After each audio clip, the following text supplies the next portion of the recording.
This is the emergency podcast system. This is not a test. Movies are bombing all over the country. They are posing as movies you already know. They may already be in your theaters, your neighbor's home, or even your own. Do not panic. Specialists have been dispatched.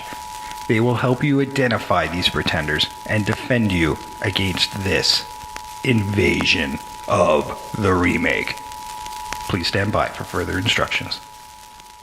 Welcome to the Oscars edition of Invasion of the Remake. I am your host, Jason Bishop, swagging in my tuxedo today. And before I introduce everybody, I got a few awards to hand out, specifically to our audience for being really awesome the last couple of weeks and sharing some of their stories about some of the movies we've covered and the memories that they have that are tied to some of those movies. I really like seeing stuff like that, and I hope to see more of that down the road because those are really cool. I really appreciate that. And the award for Best Audience goes to Invasion of the Remake audience. And for Most Improved Social Media Presence, Sam Stepanenko. Hello. He's really stepped it up on our social media game as of late. So. Well, at least on Twitter, and that's translating down to Facebook, I guess, but Instagram, I fucking hate Instagram, just for the record. It's not an easy platform to use. It's going to take me a while to get used to that one. Fair. And the award for all the cool logos that have been popping up on our social media sites. If you've seen, we occasionally will do a themed one. We had one for Groundhog's Day, and you probably just saw the Valentine's Day one come and go. Trish Coughlin, everybody. She's been doing all the awesome photoshopping on those. Thank you very much. Without you guys and without the holidays, this wouldn't have been possible. And our favorite recurring guest who brings us beer most of the time, Tyler Cox, everybody. Welcome back to the show, Tyler. Thank you for having me back. Yay! And yes, today we're going to talk about the Oscar nominations for 2017. We're going to go through the categories, all of them, but we're going to do it a lot faster than the Oscars do. Yes. About twice as fast. We had a musical number booked, and Trish said she got cold feet. I don't feel I can do any of these songs justice. I feel it would be an insult to the people who created, composed, and performed these musical numbers. Yes, and we got some changes this year because we usually do this fairly uninformed. We'll watch a trailer or two, make a few guesses based on some of the patterns and rules that the Oscars have done over the years. Oh, they'll get it because it's a Lifetime Achievement Award. Oh, they need to make a statement, so it'll go to this guy or whatnot. They like to play politics. That's going to probably come into the conversation a little bit. But before we get to this, Trish, do we have some drinking rules for this year? They will be posted before the Oscars. Oh, no, we got to have some right now, right here, right now. Okay, so for going into the Oscars, when you're with your Oscar parties, and we're having one right now, and we'll probably have another one when we watch the thing. Yeah. But for watching the Oscars, some drinking rules. Obviously, when somebody gets played off. Yeah, somebody gets played off. That's take a drink. Take a drink. For sure. But you know what? I don't know. I don't think it happens as often as we think so I'd say 2 drinks. 2 drinks? 2 drinks getting played off. Ooh, okay. That's bold. That's bold. Trish wants to wreck you. I do not. I just think that people will stick to their time. I have a feeling. I think we can say, and this might be presenters or recipients, me too. Yeah, me yes, too. That's one. That's a 1 drink. It's a pretty depressing topic, so maybe just chug your drink. But no, that will kill you. That will kill you. One drink, 1 sip. Well, it makes sense if you do it 1 drink. What you're doing is think about it. 1 drink for every incident. If I had you drink once for every horrible thing, you would die. Yeah, take a drink every time you hear the name Trump. Yes. Yep. Or a sip. Maybe a sip. A sip. Well, I mean, sip, drink. Oh, okay. It doesn't have to be a full-on... not a big drink. Yes. Yeah, because it could happen a lot. You betcha. And I think we need one more. Every easy joke about either Kevin Spacey, Louis C.K., or Donald Trump, you take 3 drinks. Okay. Oh, you're going to be Easy. drunk in the first 10 minutes. Yeah. But bear in mind, it's got to be You're an not easy going to joke. make these people aren't going to make it out of the monologue. Okay, yeah, it's got to be an easy joke. Yes. Easy joke. Yeah. Yeah. If it's a really well thought out, good joke, You don't have to. you don't No. have to. You just cheers it and have 1 drink. yeah. If it's oh, come on, man. Yeah, if it's a pot shot joke, that's what we're talking about. Yeah, Yeah. that's what I'm saying. Okay. If it's I still hacky, think you're and gonna trust be me, drunk in the first 10 minutes. It's It- very likely, yeah. but if it's hacky, and trust me, you know hacky when you hear it. Yeah. If you groan, you Take your 3 drinks. take your 3 drinks. Fair. Okay, I like it. Okay, so we're going to go into the Oscar ballot here, and we're going to go through every category, and we're going to take turns introducing each category. I'm going to start this off. So for achievement in sound editing, Baby Driver, Blade Runner 2049, Dunkirk, The Shape of Water, and Star Wars, The Last Jedi. Okay. Great transition. I love it. Da da da da. Dun, dun, dun, dun, dun. Okay. Okay, well, sound editing and sound mixing are these are 2 very different categories. Yeah, and I didn't even though really you're not understand them very well last year, but I do now. Okay, well, how do you differentiate them, Sam?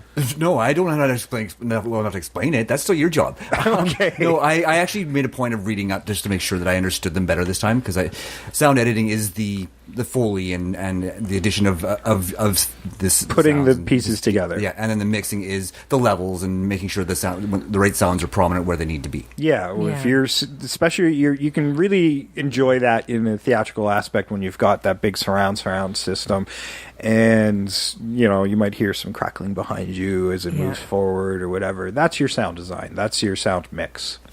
Yeah, I have it looking as like the sound editing is sort of the gathering of like all your materials together, all your paints, and like the sound mixing is how it comes out onto the canvas as a painting. That's a good right. analogy, actually. Yeah. is.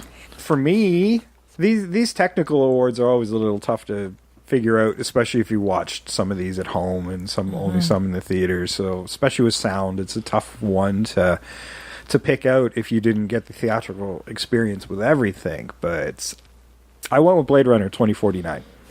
Interesting. Okay. I didn't.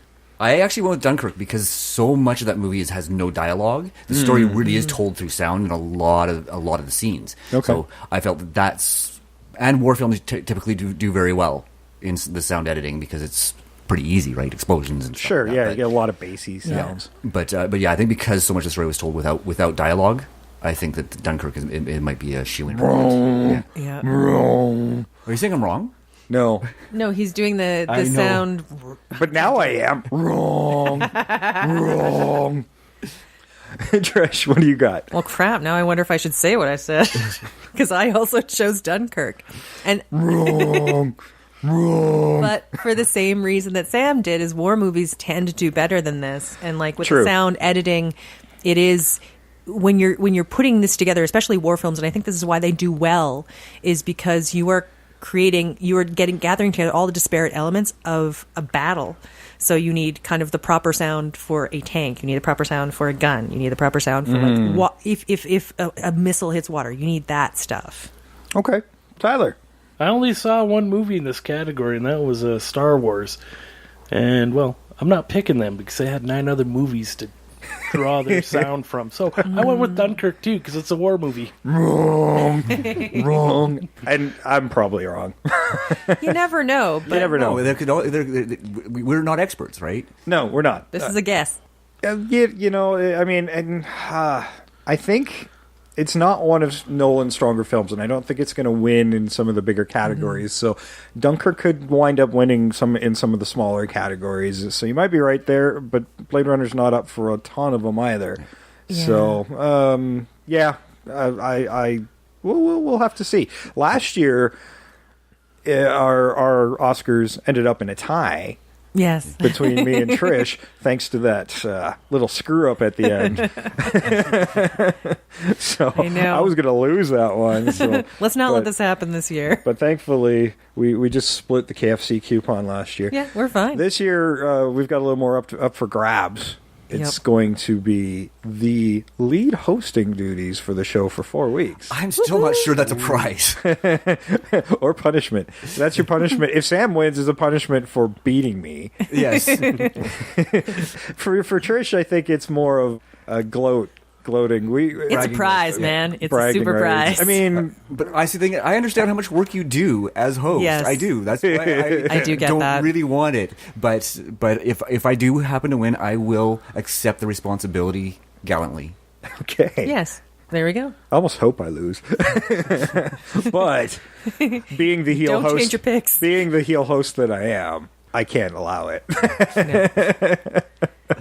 What happens if Tyler wins?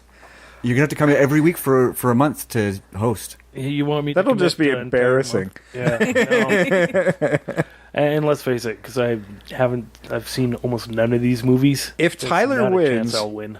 I will pre-record a gloaty drop from him going, I am still the champion of the world, screw you, Jay, or something along those lines. Whatever he wants to say, and I will run that for 4 weeks. There we go. So yeah, I Nice. could go with that. Yeah. Yeah, I knew he'd like that.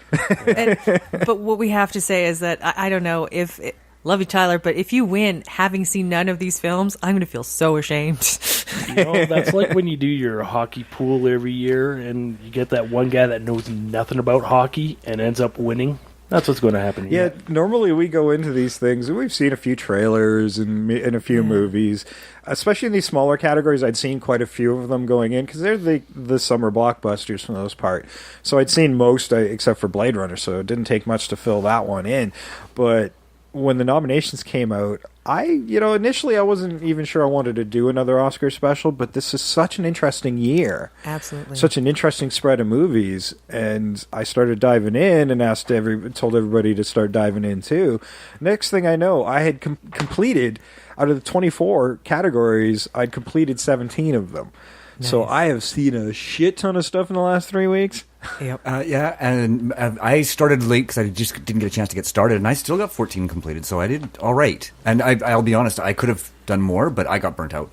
Oh, sure. Yeah. I hit my wall. There were 2 more I wanted to watch. I just couldn't get to them, but they do damn good. And there's some- I really enjoyed most of them. For the most part, They're yeah. really good. There's some that I have some pretty strong feelings about. Oh, yeah. No, there's a couple I'm not so fond of. Yeah. Me too. And it's some of them, sometimes with Oscar movies, they're a tough watch, and sometimes you're not emotionally, you don't have anything left to give to watch another film. Right? A lot of times they're artistic and boring and slow and plodding, and they're just not general crowd pleasers. And I think the Oscars really tried to change that to speak for the audience, even though it's voted on by filmmakers and in various categories. So, directors are going to vote on the directing category, producers will vote on Best Picture, etc. And, a lot of the times you'll get some weird technical movies, but most of the time nobody's ever seen them outside of festivals and things. Exactly, and you can tell They're by prestige films. Yeah, this year's list. I mean, they've got a good mix of the sort of the art house Academy Award bait, or what was traditionally the Academy Award bait. Yeah, seeing a film like Get Out Yeah. nominated for director, Awesome. picture, best actor, and screenplay. Holy shit! Like that is impressive, and for a small little horror movie, It's an incredible move. yeah. I mean, just to get something like that nominated multiple times is absolutely incredible. It is definitely a sign of change, which is a very positive thing because the Academy Yeah. is behind the times. Yeah, There's no Yeah. question. yeah, and this is a definite conscious move, I think, to catch up with the audiences. And it was this snobbery over its genre that would have made them ignore a very, very good movie. Okay, so let's get on to the next category. So for achievement in sound mixing, Baby Driver, Blade Runner 2049, Dunkirk, The Shape of Water, Star Wars The Last Jedi. Okay, so I transitioned just as well as Jay did there. How about that? It's a tough transition. It really Wait till you is. get to it. I know. So I know that quite frequently the one that wins best sound editing also wins best sound mixing. It's very common for that to happen. But I think that in this one, because of just how well it worked, I went with Baby Driver because I think that the way they used the music to tell the story, that was more of the mixing, how they used that, and I think that's why. And yeah, it's that the music is so strong in that, Yeah. and to tell that story. Yeah. For me, again, it's because sound mixing, like I say, it creates a whole thing. So I sort of was limited by what I saw, and I hadn't seen Baby Drivers. Otherwise, I probably would have gone that way. But for some reason, I just went with Star Wars because it just seemed like a fun option. And I think that they probably want to give it a nod. And this is probably the category it might get it in. Yeah. Well, if you know what we felt about that Star Wars movie, hop back a few episodes. We did it. We did it. We compared it to Empire Strikes Back. Tyler, what do you got? I just did the lazy way, knowing that sound editing and sound mixing's usually The both same? win. Yeah, Dunkirk. Dunkirk? All right.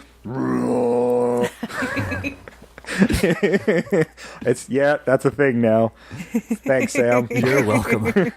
But I do agree with Sam on this category. I also went with Baby Driver on this one. That the way that movie comes together through sound and the mixing of that movie, it's brilliantly told story. I really enjoyed that movie. Well, I mean, I liked pretty much everything in this category, but not so much Dunkirk, but but I won't take away the sound on that one. But Baby Driver all the way. Mm-hmm. I think maybe it will be a split this year.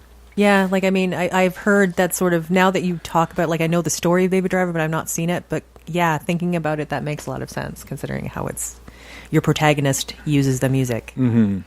Film editing, Baby Driver, Dunkirk, I, Tonya, The Shape of Water, 3 billboards outside Ebbing, Missouri.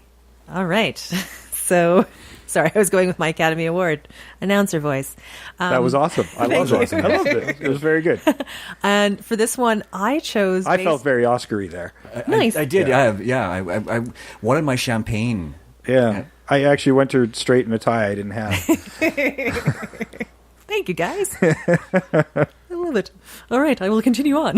That's how they're all going to be like. I'm not sure why you wore sequins today, but... I know. And you might hear scraping. That's me. That's sequins. Okay. Just, a nice gown.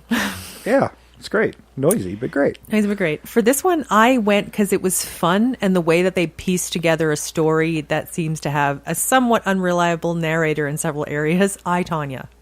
Right. I really love that movie. I'll talk a little bit more about that when we get to Best Actress. Most of these I pretty much enjoyed all of these in this category. It's a great category. This is a very great category, and when you get down to film editing, it takes a bit of an eye to catch what's happening there, because you're not supposed to notice it. True. And it can completely make a story fall apart if it's done badly. Yeah. Yep. Exactly. As we've seen in a number of the movies that we've done on the show. Yes. It's almost our bread and butter. It is almost our bread and butter, yeah. Some of the movies we've done were like, just give us the raw footage. We will cut you a good movie. We know how. I want to cut that into like a ringtone or something where she just says, "We're going to cut you." We're going to cut you. We're going to cut you. Tyler, what do you got for this sucker? Again, didn't see any of the movies. So I'll go with Trisha on it. I, Tanya. All right. Thanks. I'm going to give somebody the opportunity to do the sound here. I went with Dunkirk. Wrong. Oh, Jesus, I got teamed up on. You didn't specify who you wanted. You said somebody. That so. was fantastic. I'm sorry. I enjoy when I get riding on like that. We That was love good. this game. We do love this game. This is going to be fun. It's going to be good because it's going to come up a lot. It's going to come up quite a few more times, I think. Yeah. If you're listening to this podcast, every time we do that drink... There we go. Yeah, There you new go. drinking That's a rule. drink. And you got to catch up right now because we've done it like 4 times. Yes. And Sam, what do you have for this? I am going to go with The Shape of Water. I don't. It's nominated for a lot of awards, but I don't know how many it's going to win. But I think it will win for this one. Yeah, it's up for a ton. With Yeah, it really is. good. 13. Yeah. But yeah, it was slick. Like it just works so well. Yeah. all the way through. I totally agree. Professor Perlman. Well, so what do you do around here? Read books, swim at the river, go out at night. Sounds fun. Oh, to see without my eyes. Shouldn't have said anything. Just pretend you never did. Time that you gives me. Oh, will wonders ever cease? Nature has cunning ways of finding our weakest spot. Call Me By Your Name, rated R. So the award for Best Visual Effect Blade Runner 2049, Guardians of the Galaxy Volume 2, Kong Skull Island, Star Wars The Last Jedi, and War for the Planet of the Apes. So what do you think? Me? Well, I picked Blade Runner 2049. Of course, hadn't seen any of the movies again, but I'll go with Blade Runner just based on the original Blade Runner.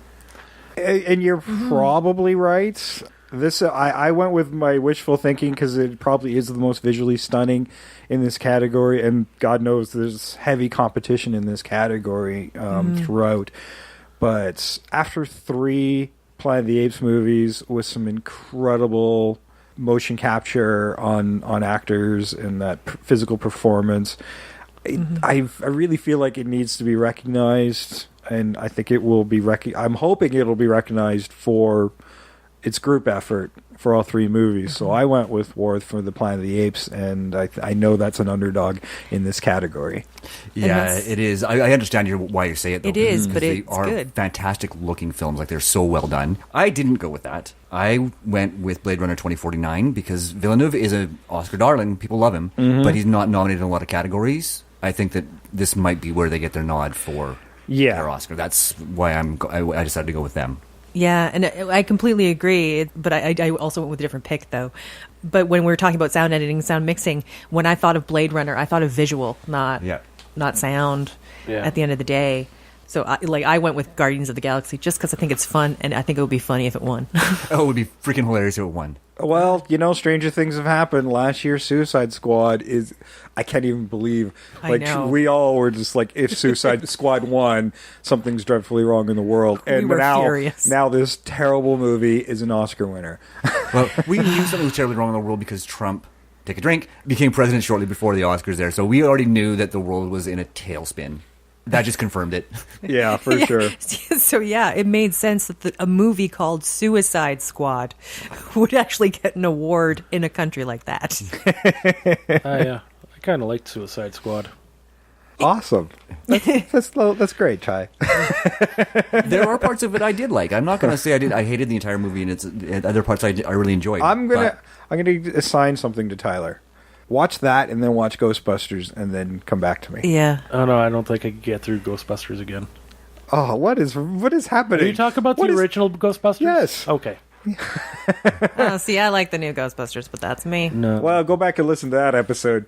Trish really is the only one. I loved it. I stand by it. I think Trish is the only one in the world that actually liked that piece of crap. I don't know. The millions that got paid for it, it didn't die. It's not a bomb, but yeah. But not getting another one.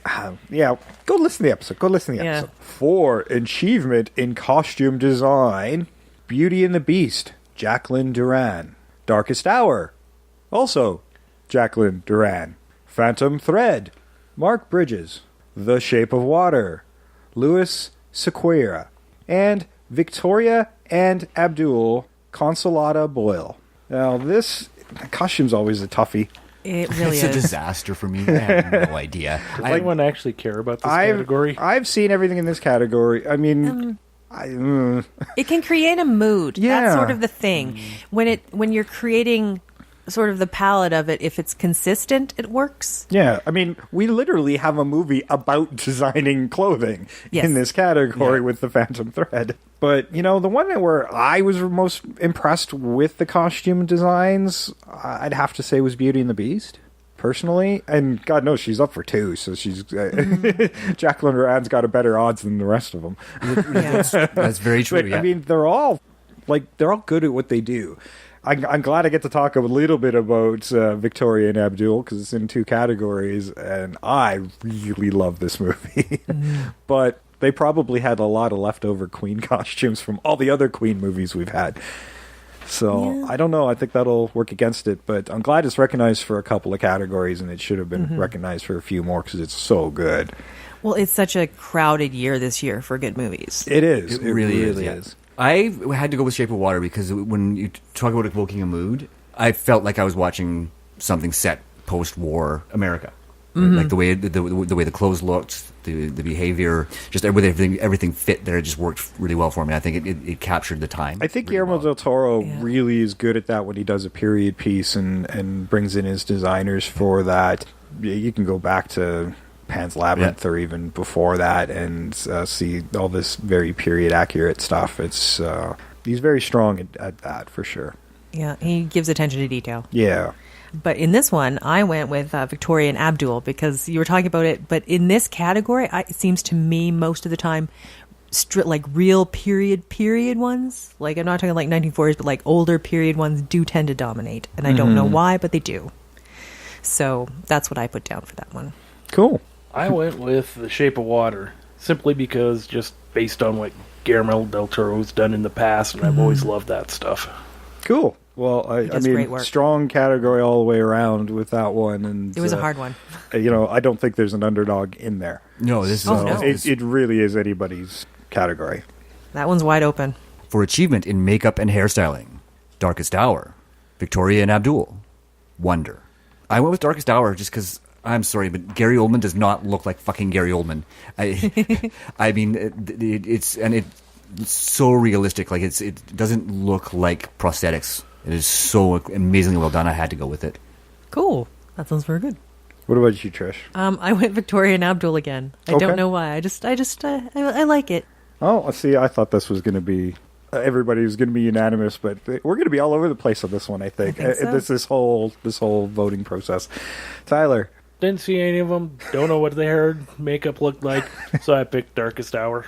fair enough, and I am with you on that. But I have seen 2 out of the 3. I've seen Victoria and Abdul, as I've said, fabulous movie, and Darkest Hour. I mean, really, Gary Oldman under all that prosthetic makeup and being able to be as expressive as he is in that within that makeup, I don't think anything's going to touch it.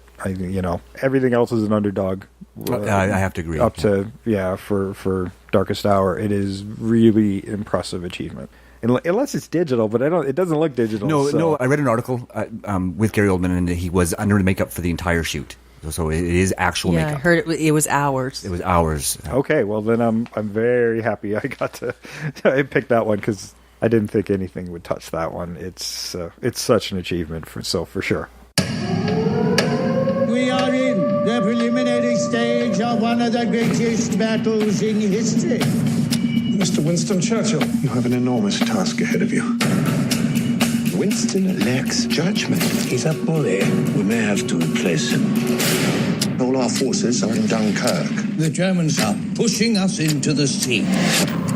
You have the full weight of the world on your shoulders. Are you not afraid? Most terribly.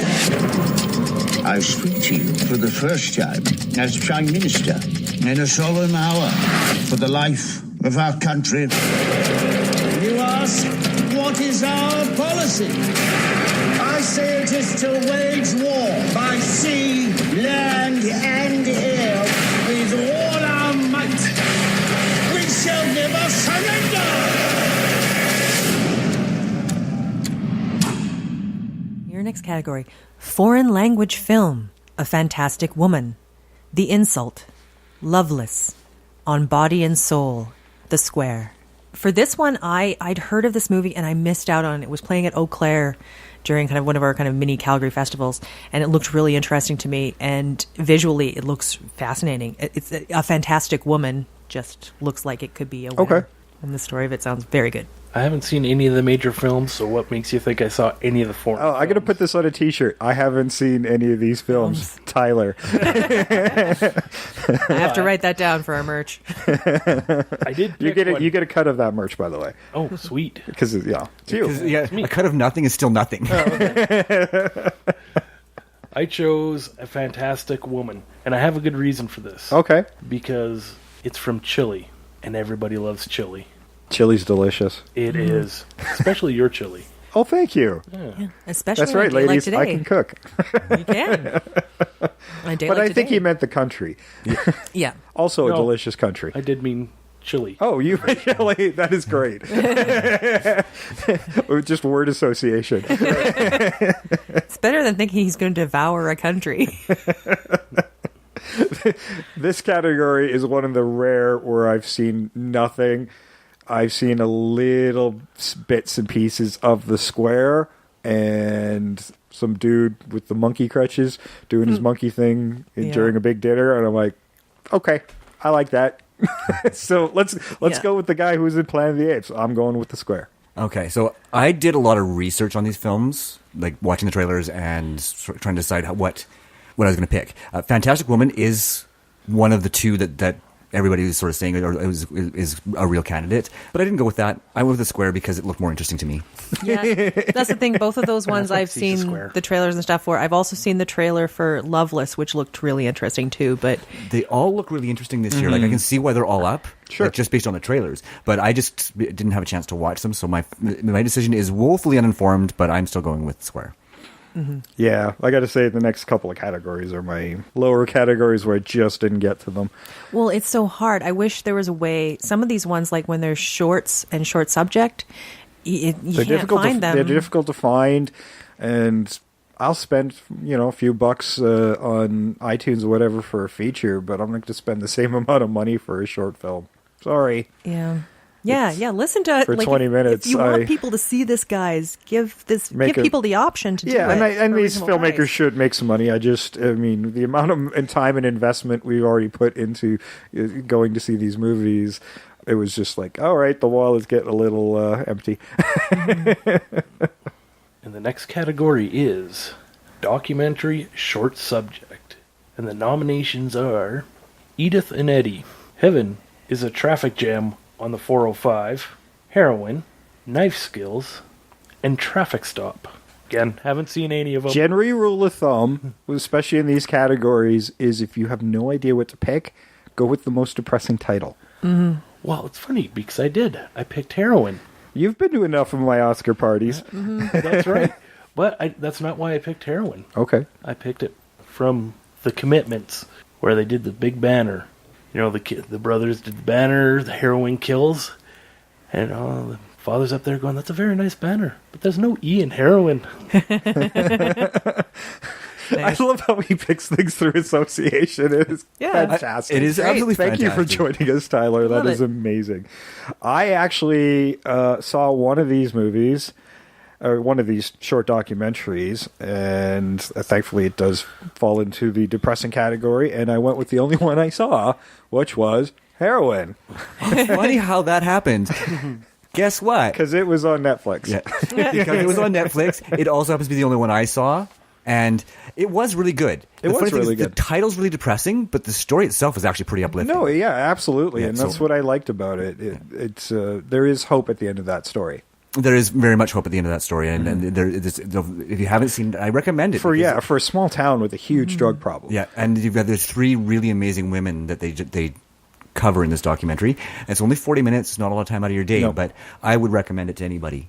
Yeah, it's an exceptional film. So, my pick, obviously. Yeah. 'Cause, well, Guess yeah. what? Hey, did we agree on something this time? Yeah. All right, heroin all the way around. Heroin for everybody. Maybe after the podcast. Yeah, maybe. Yeah. We still have a lot of categories to get through before we do that. You guys are I think horrible. This is not a joking subject.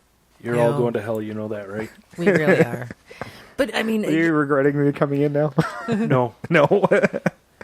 but yeah, no, it's an amazing the story of it. I saw the trailer for it, and I got to watch this documentary because it just really looks so good. Like you say, it doesn't look. It's a depressing subject, but there's a hopefulness that seems to be coming through. Yeah, absolutely.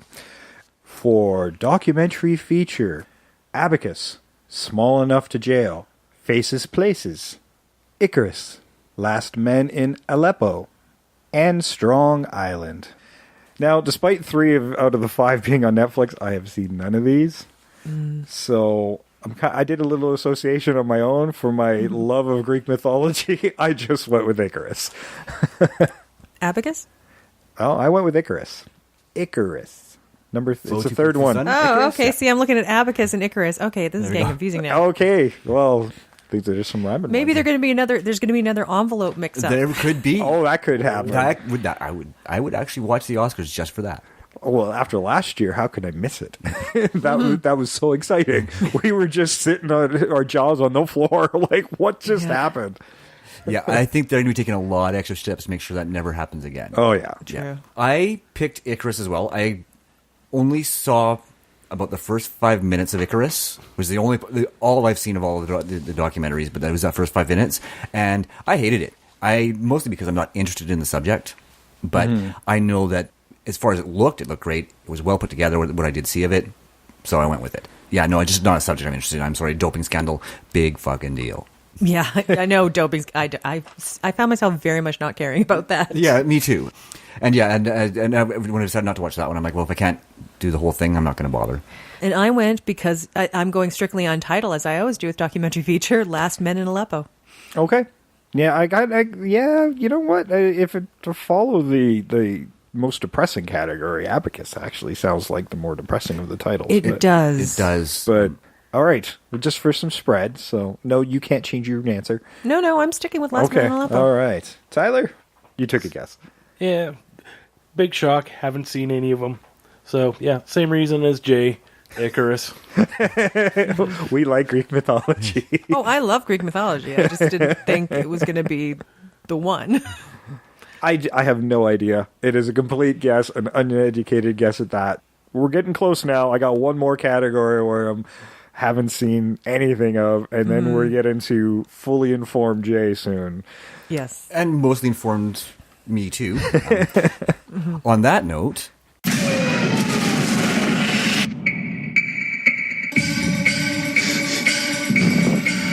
Every hour the enemy pushes closer. Don't move to evacuate. It's impossible.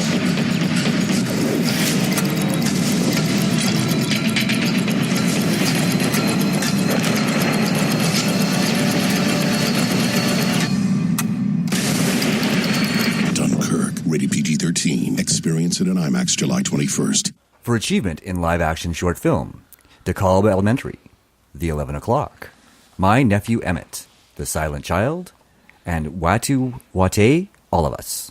I had no clue. None whatsoever. So I did a little reading, and it looks like the critics are really sort of leaning towards DeKalb Elementary, so I went with it.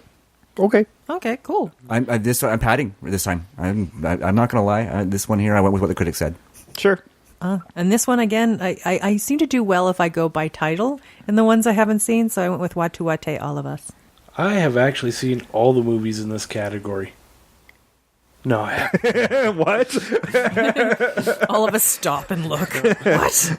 Just dead silent. Nobody ever sees this category. We try. I have tried sometimes. Yeah, Can't get the only them. place I could find them was on Vimeo, and like I said, they were all paid, so I'm like, fuck it. Whatever, I'm just going to take a guess on this one. Mm-hmm. No, I ended up just going with Silent Child because all children should be silent. I can't disagree with that logic. Without the similar reasoning, I do agree with Tyler. Just because I like the title, and for the most part, yes, I prefer Silent Child. But I figured it had a much more heavier meaning behind it. Yeah. So I went with the Silent Child for heavier reasons. Yeah, like it's the whole thing. You just either the depressing one or the more international one, the artsy darling one. Yeah, exactly. All right. Now on to achievement in production design.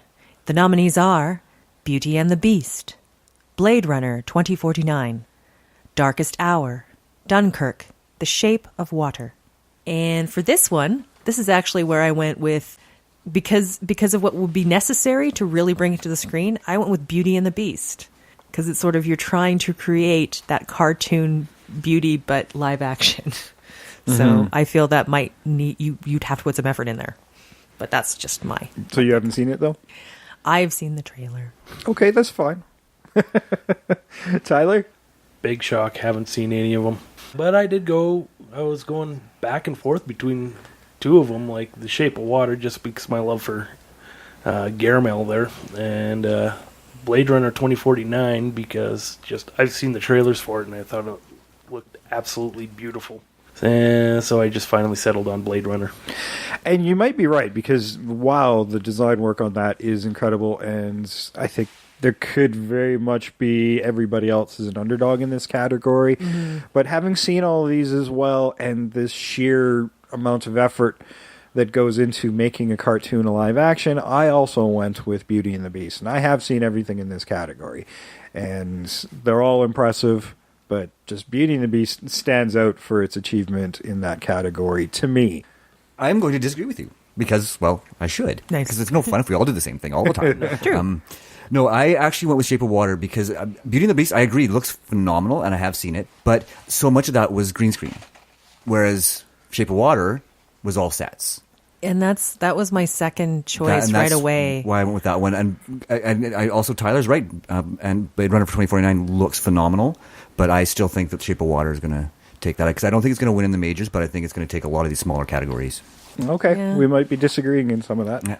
Yeah, no, that one was a tough one. Like, I was really waffling between the two because Shape of Water, you're right, it's immersive. I'm bringing you home. How bad can it be? Can I see your license, please? He wasn't driving. I didn't ask who was driving. I asked to see his ID. Call me Dean and you're hungry, my man. I would have voted for Obama for a third term. Something is weird. It's the people. Something wrong? I can't move. You've been chosen. We're so scared.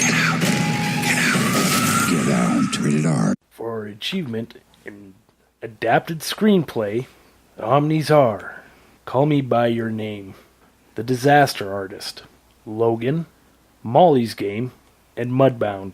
I actually saw one of the movies on this list. Logan? Logan.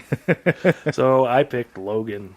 That was actually really well done out of all those movies, all the X-Men movies and that. Yeah, and Logan's James Mangold, Scott Frank, and Michael Green, who wrote that adapted screenplay based on the story by Mark Millar, the Old Man Logan story. Which was if you want to a go. great story. Yeah, absolutely. But the movie's a lot like Shane. Yes. Yes. Yeah. So I don't know. So I'm going to disagree because it heavily relies on other source material outside of the comic as well to tell its story. Call Me By Your Name was James Ivory. Disaster Artist was Scott Neustadter and Michael H. Weber. Molly's Game is Aaron Sorkin. And Mudbound is Virgil Williams and Dees Reese. Man, there's some interesting ones in here because Disaster Artist was a fun movie. And I can see why maybe it didn't get more nominations, given certain controversies as of late. Yeah, I mean, it's not. I think we talked about this before. It We probably agree would have it's been for more categories. But it's a fine movie. It's not an Oscar movie. I don't care what anybody says. No, let's get into that. It's not. Because we have to do this every year. Go ahead, tell us why. It's an adequate fucking movie, but it's not Oscar worthy. Oh, yes. We're talking about people are like, yeah, certain controversies. James Franco isn't nominated. Why? Because it's a fucking impression, and that pisses me off. Somehow I got to turn this into a t-shirt because every Oscars we get to, you should get an Oscar for doing a fucking impression. You shouldn't. Otherwise, Rich Little should get like a posthumous Oscar for being the best actor in fucking ever. It fucking pisses me off. An impression isn't acting. It's not creating a character. It's not creating that character's life. It's not creating their backstory. Fuck you and anybody who thinks that's fucking acting. Oh, this is going to be interesting in the best actor category. This is the reality television of acting. I love it. This is Jersey Shore Oscar shit. Trish, just don't hold back. Let us know how you really feel. Sorry. I felt it coming on, and I just had to move it up. You just had to stoke that fire. It's the only opportunity to talk about that bear. particular performance anyhow. Yeah, it was just like, ooh, the embers are there. Yes. I stick by this every year. I don't waver. And not being familiar with some of the source material on these, I fucking loved Molly's Game. I told you. Yeah, it was so good. Isn't it great? I love that one. But you know what?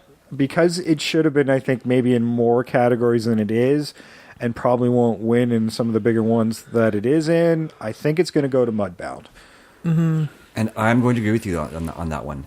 It's an exceptional film. It is an exceptional film, and they had room for it in the Best Pictures, and it should have been in there. It might have been. I mean, I've seen all of these, and Call Me By Your Name and Mudbound were, two of my least favorite movies that I watched this go around, but I won't take anything away from Mudbound. It was well put together. No, and I really enjoyed Mudbound. It was one of my favorite movies. Cool. Yeah, really, really, really enjoyed it. Yeah, I wanted to see that. I kept running into a wall with it. It didn't happen for me, and I desperately wanted to see it. Because I enjoyed it, I went with Molly's Game because that's so good. So good. Jessica Chastain is amazing in it. Yeah. You know, sometimes I really dislike her in roles, but you find that right part, like this one. Absolutely. Yeah. Yeah. I want to tell them what you said after, because of the text I got regarding Molly's Game. Because right before he watched Molly's Game, he watched Call Me By Your Name. Oh, no. Right? That's not a lead-in. No. Don't do that. No. Go ahead. You know what? Actually, no, it was worthwhile because he actually was able to reward himself with a really good movie after watching something that he honestly, I did knew not want to watch it. Yeah, he didn't want to watch it. I warned him that he was going to hate it because I had already watched it.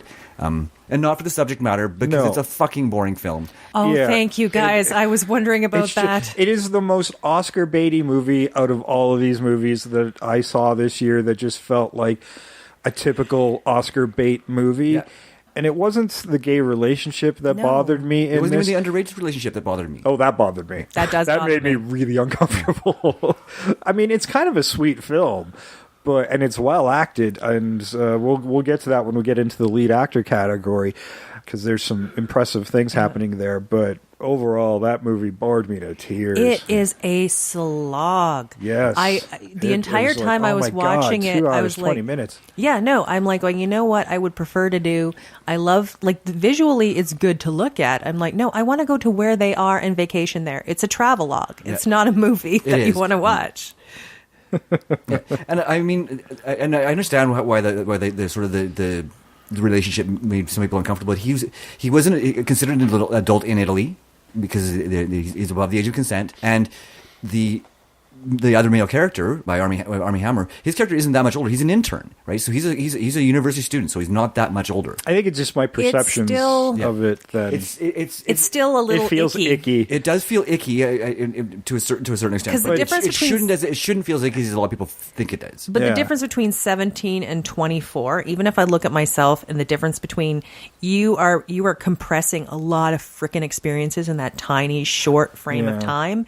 There is a big difference. I mean, I've dated with a bigger gap than that, but at a much older age where it seems less icky at that point. But I don't know. And the other reason it didn't make me feel icky was because the young man was the one who instigated that relationship. That's true. He was the pursuer, right? Yeah. And he was a highly intelligent man, capable of very mature decisions, and that's why, again, it didn't bother me quite so much. I mean, he still was immature. I mean, his relationships with other people were challenged, but I think that people are making too much of a deal about it. See, but I'm not sure about that. People talk, like, if you're making mature decisions, I don't know. Yeah, at that age you think you are. I thought I knew a lot of shit when I was 17, of course, and I don't. Like, it's not, and you're still a raging, developing person at that time. Everything seems so huge at that age. I do not think you have maturity to step back and really, really evaluate stuff. I don't. And the part where, the young kid did instigate it, but I wished it would have stayed with Armie Hammer just gently rejecting his advances the entire time and making it an unrequited love story. That would have made me a little more comfortable. Yeah. Well, and it was supposed to make you uncomfortable, right? I mean, that was part of the intent of the film was not only this to challenge. Yeah, I think to challenge perception. To challenge perception, and whether you agree with it or not, it was supposed to start a discussion, which it does, right? I mean, of all the movies so far, this is what we've probably talked about the most. So yeah. Even though none of us liked it. I know. It's what I hate is when it's sort of like, it is to challenge the perception, and that's great. But what it sort of underscores is this idea that, if the young person starts it, it's okay. And that's where the ickiness comes from. And that's what makes me uncomfortable. Well, now that I'm uncomfortable all over again, let's move on to original screenplay. For achievement in original screenplay, The Big Sick, Kamal Nanjiani and Emily V. Gordon. Get Out, Jordan Peele. Lady Bird, Greta Gerwig. The Shape of Water, Guillermo del Toro and Vanessa Taylor. 3 Billboards Outside Ebbing, Missouri, Martin McDonough. As much as this is a tough one for me because one of my favorite films is in this category, and I'm kind of going against it. I mean, it's a great category. I've seen all of them, and I like all of them. It is a really tough one. It's really great that Get Out's gotten a lot of attention this year, and I just don't see it winning in some of the bigger categories, but I do see it winning here because it is a very clever script. It says a lot. It makes a lot of commentary. So I went with Get Out for original screenplay. And you can hear more of my commentary on that in the 31 Days of Horror episode we did back in October. Yes, we can. I had a tough time with this one as well because I have seen all these films as well. And for me, it was a toss-up between Lady Bird and Three Billboards. Because Lady Bird, I don't think is going to win in any of the other categories that it's nominated in either. But it's such a strong script, and Greta Gerwig deserves the recognition for this movie. I absolutely agree with you, and disagree with some of your earlier statements. Yeah, I know. I saw you shaking your head, and that's why we do these episodes. And it doesn't matter. I just didn't go with Lady Bird. I actually went with Three Billboards because I think that when it comes to Oscar bait in this category, this is the Oscar bait film. And Three Billboards has been doing good in all the other awards as well, and I could see it. I could see any of these movies winning in this category. I'd love to see upset. I went against my gut on this one because I figure they're going to give my actual choice in bigger categories. So. Yeah, and see, what I did is I know Get Out's got a lot of recognition, and I'm hoping it wins in the bigger category, so I sort of went against it. But I went with the other one because this is the one category it's nominated in.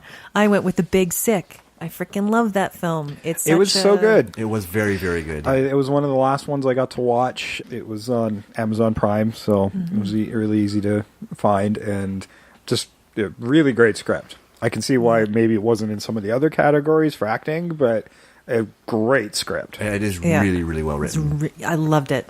Shape of Water, because reasons. Because reasons. Because reasons. All right. It's such a hard category because, like, I do all of these movies I really enjoyed, and all of them are very good. So it was sort of, this is another one where it's you're struggling, and we're going to have more struggles along the way because it's only getting harder from here. This is where we hit the stuff where we actually have opinions because we've actually seen it, and it's just going to get that much tougher. Yeah. If you want to read it, we can go down to the public library. I want to read it in bed. That's something that rich people do. We're not rich people. I'm applying to New York colleges. What about terrorism? Don't be a Republican. If you're tired, we can sit down. I'm not tired. You were dragging your feet. You are so infuriating. Please stop yelling. I'm not yelling. Oh, it's honey, perfect. Do you love it? She has a big heart, your mom. Lady Bird. You ready to go home? Ready? Now playing. For achievement in original score, the nominees are Dunkirk, Phantom Thread, The Shape of Water, Star Wars: The Last Jedi, Three Billboards Outside Ebbing, Missouri. Tough one because they all were really good. And I was a bit of a toss-up because Phantom Thread does have a great score. And again, it's one of those movies where I don't think it's really a candidate in the major categories, but it might in this one. But I still went with The Shape of Water because it just, that whole movie just pieced together so well. All the elements work so well together. Yeah. Right. So I think the original score is going to go to that as well.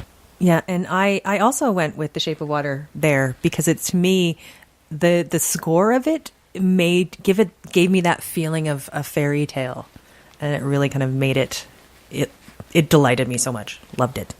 I'm going to disagree with you guys. I went with the one movie I saw, Star Wars: The Last Jedi, because Han shot first. I love it. I deliberately, because I mean, the John Williams score on those things is great, but it's like 30 years of it's similar stuff. So I kind of nixed it mainly because there's a lot of lead into that to shape what that is. I also went with a different shape, A Shape of Water. Yes.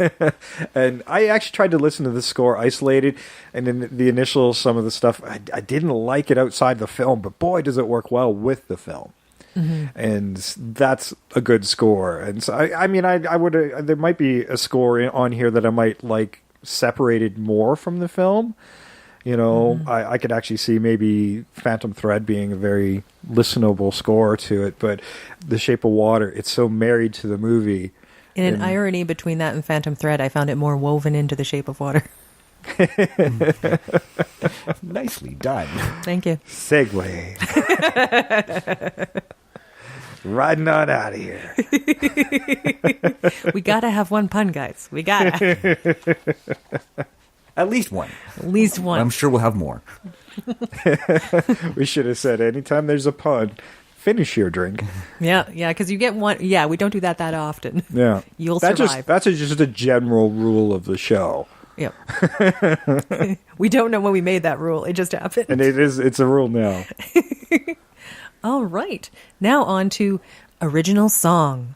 The nominees are Mighty River, Mudbound, Mystery of Love, Call Me By Your Name, Remember Me, Coco, Stand Up for Something, Marshall, This Is Me, The Greatest Showman.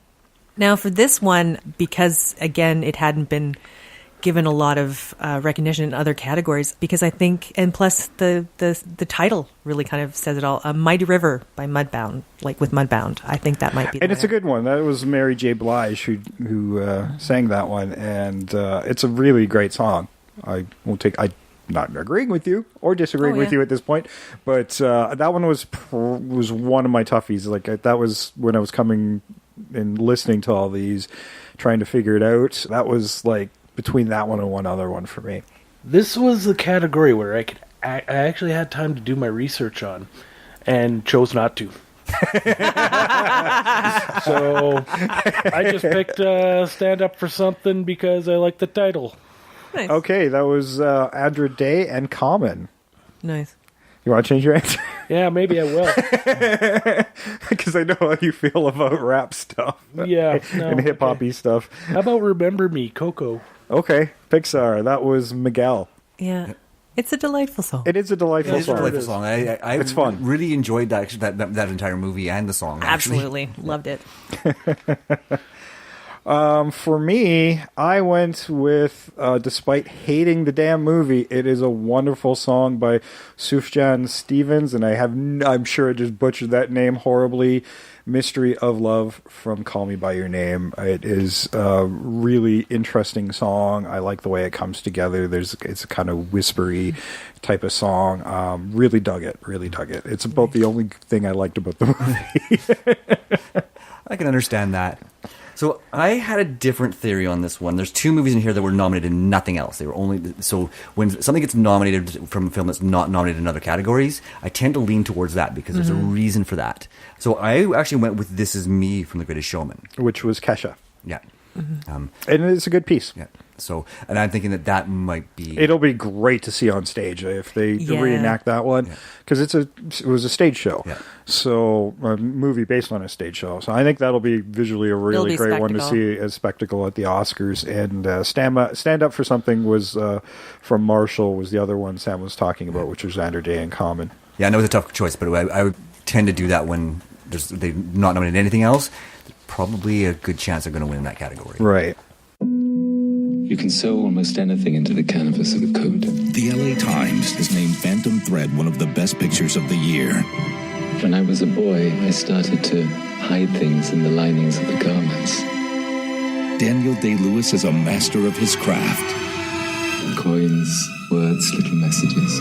5 stars, pure delicious pleasure. Secrets. Phantom Thread.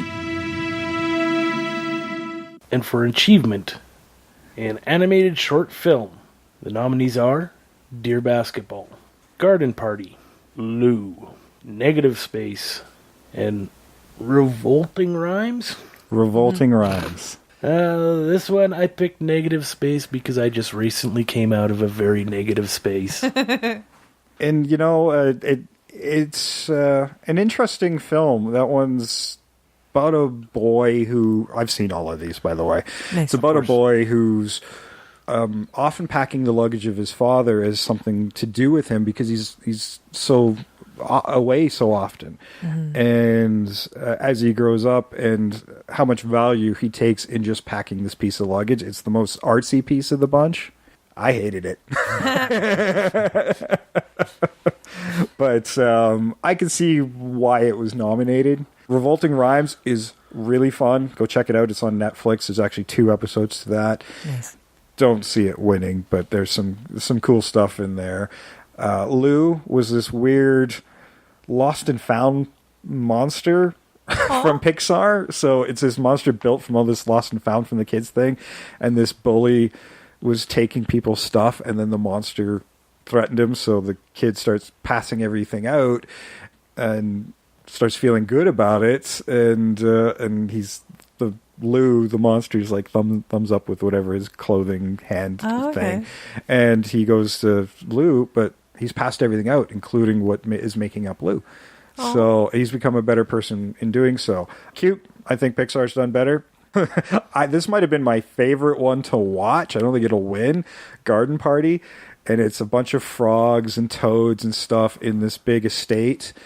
And as we're pulling away from the tiny focus of these tiny things, enjoying themselves and playing in this big manor and poolside and whatnot, you realize something terrible has actually happened here. The building's riddled with bullet holes, and you see a body float up from the pool. It's fun and dark. Oh, I gotta see this. Totally my milieu. Loved it. Totally gonna watch that loved one. Loved it. But I gotta say, the one it's only 3 minutes, but the one that I had the most emotional response to was Dear Basketball, which was Kobe Bryant's poem as he said goodbye to the sport he loved when he retired. And it's a beautiful piece. It's a simple hand-drawn animation. It's only 3 minutes, but it's beautiful. And I think Kobe Bryant might walk home with an Oscar along with all of his basketball awards.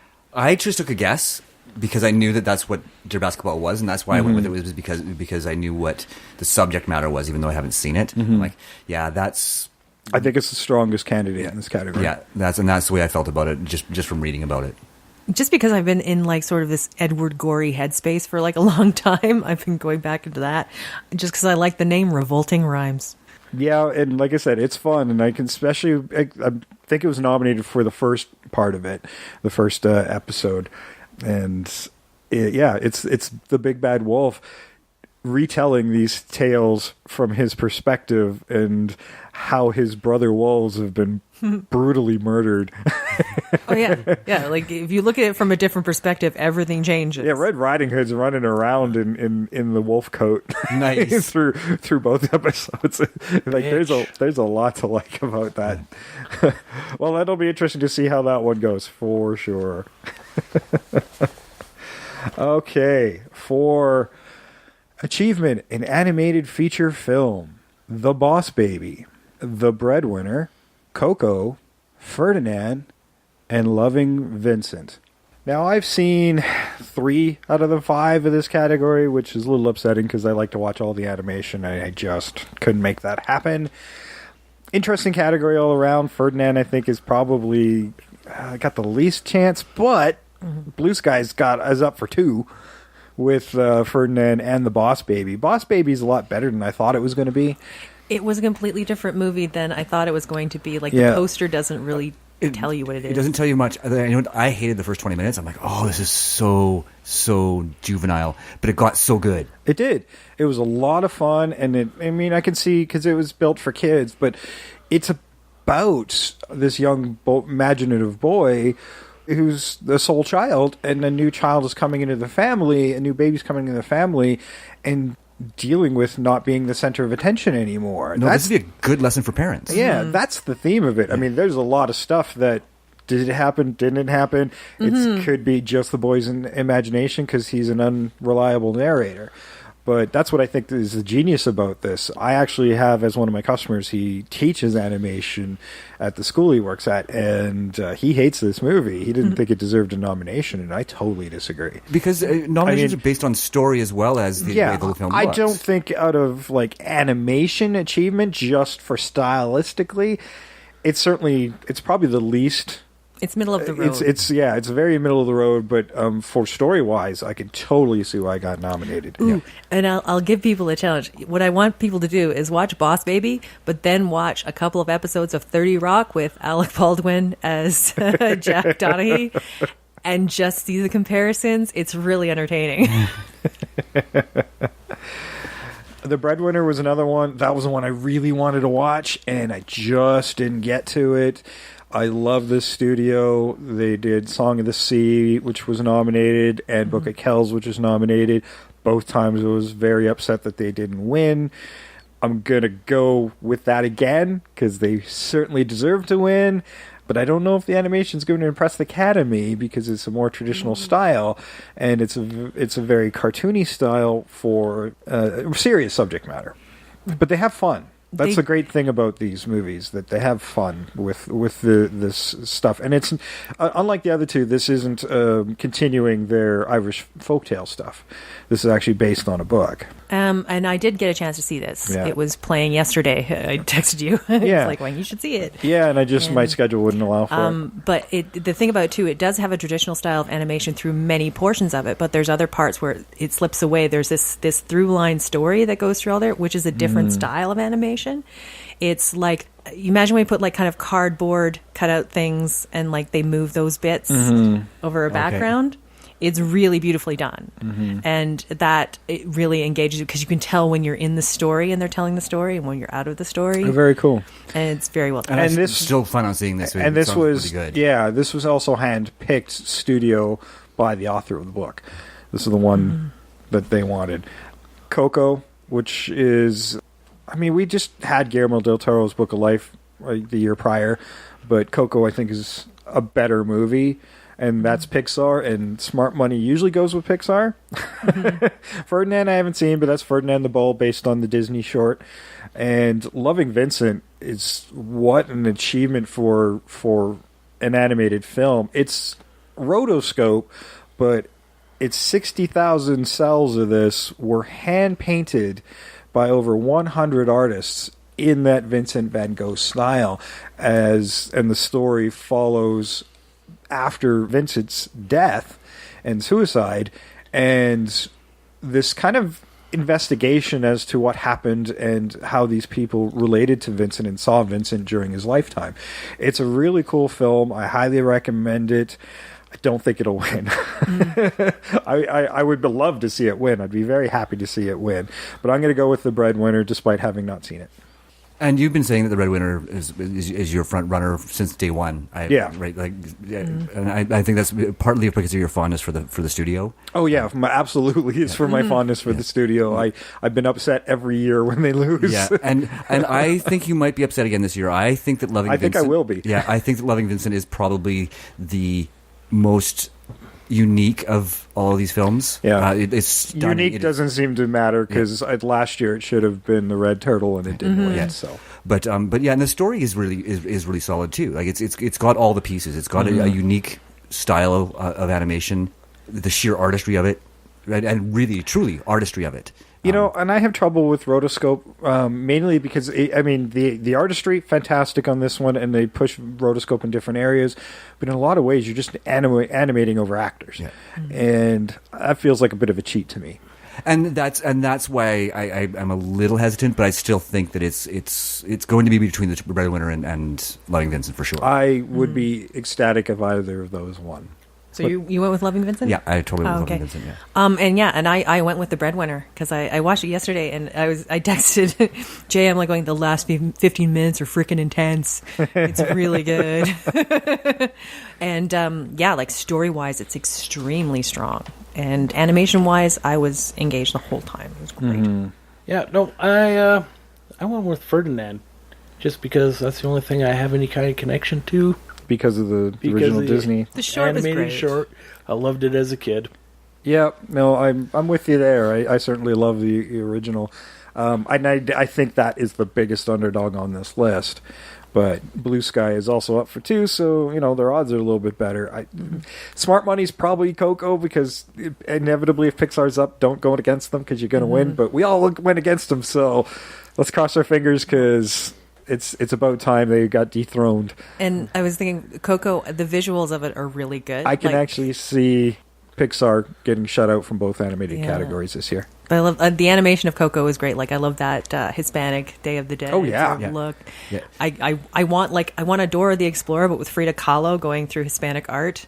That's what I want to happen. That would be a great show. Please make this happen. It's a very I think cool Selma idea. Hayek could do it. Yeah, if anybody knows her. It is a great visual experience and musical. I mean, it's just so it is really well done. Yeah, the songs are good too. Yeah, but I just don't think that it's Pixar's done better. Yeah, they've done better. Yes. Yeah, they've also done worse. Yeah. And still won for it. So At that point, but I think at that point they didn't have much to go against them. yeah, the animation category's really grown in the last few years, and especially the last 3 or 4, we're really starting to see some standouts. And I'm just glad Emoji Movie wasn't on this list. Well, exactly. Well, it's also how the Academy is changing. Animation is now being taken seriously as an artistically fulfilling movie genre.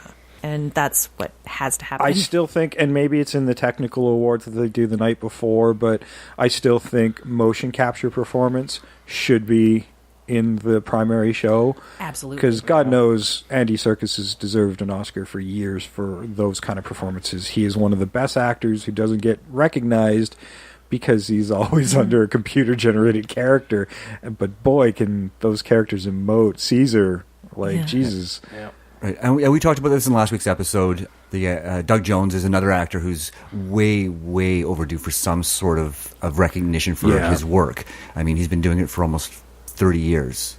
Yeah. And to create a character that you can really, really connect to that is underneath all of this and it still comes through. Yeah. That to me is an amazing feat. Especially when you have no dialogue. Yeah, like our performance under heavy makeup as well. Yeah, and that's one thing. Like Doug Jones. Like Doug Jones. Yeah. So right. And with no dialogue. I mean, how many roles has he done with no dialogue at all? Yeah. Or when he has it, then he gets overdubbed anyway. Yes. Yeah. It's a shame. It is truly a shame. It's happened more often than not with him, It's his Darth Vader. Yeah. Yeah. When he did the Ape Sapien, that voice fit so much better than the what was the dude from the Kelsey Grammer? Oh, now I can't remember his name. His brother. Oh God.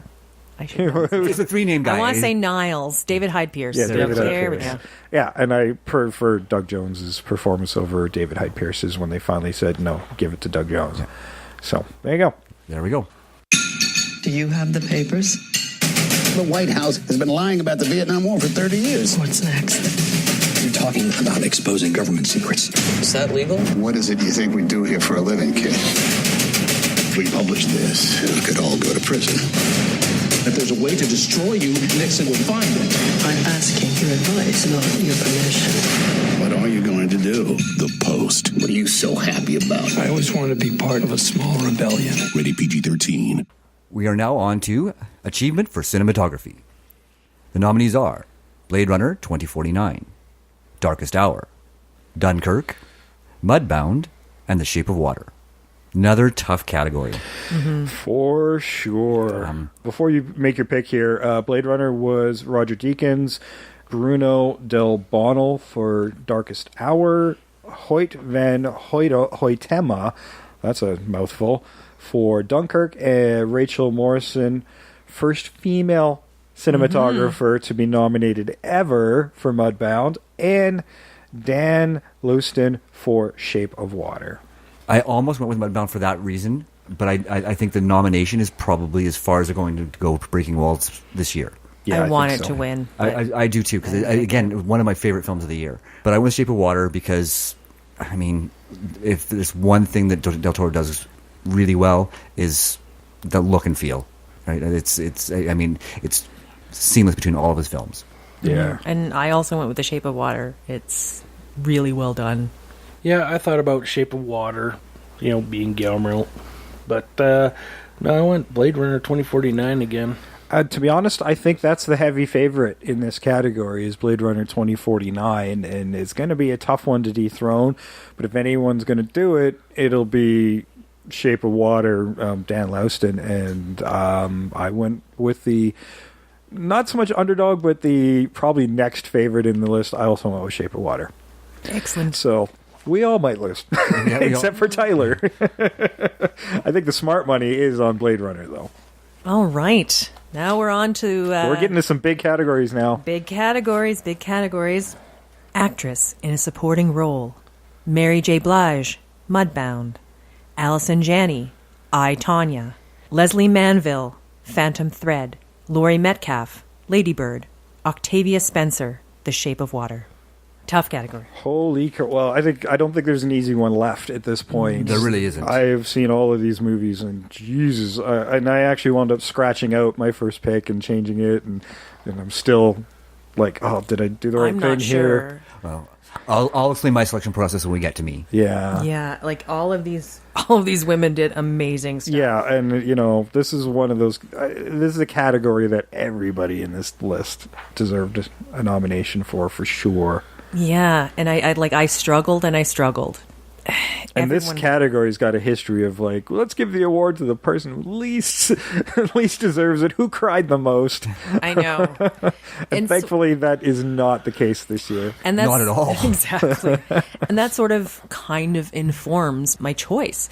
I went with Laurie Metcalf for Lady Bird, where she plays this mother, and it's not a showy role, but she brought something where it's like she's a woman who could be tough on her daughter, but like you can see all of it comes from a place of love, and she's trying so hard. And I'm like, she's someone I would like to know. I'm like, she just seems amazing. Yeah, that's what I really loved about the movies. The characters are so relatable, yeah, and familiar. Like there are aspects to her that I could relate to my own mother. Absolutely, yeah. And I liked it simply because it's a very much an against type character for her, because she's more well known for her comedic roles, right? And I know she's done more other serious roles, but for her to be recognized for something in a serious vein, it's for her to be nominated is a phenomenal thing. Yeah, well, not the only actress in this category who's done that. That's very true. There's a couple more in there too, but yeah.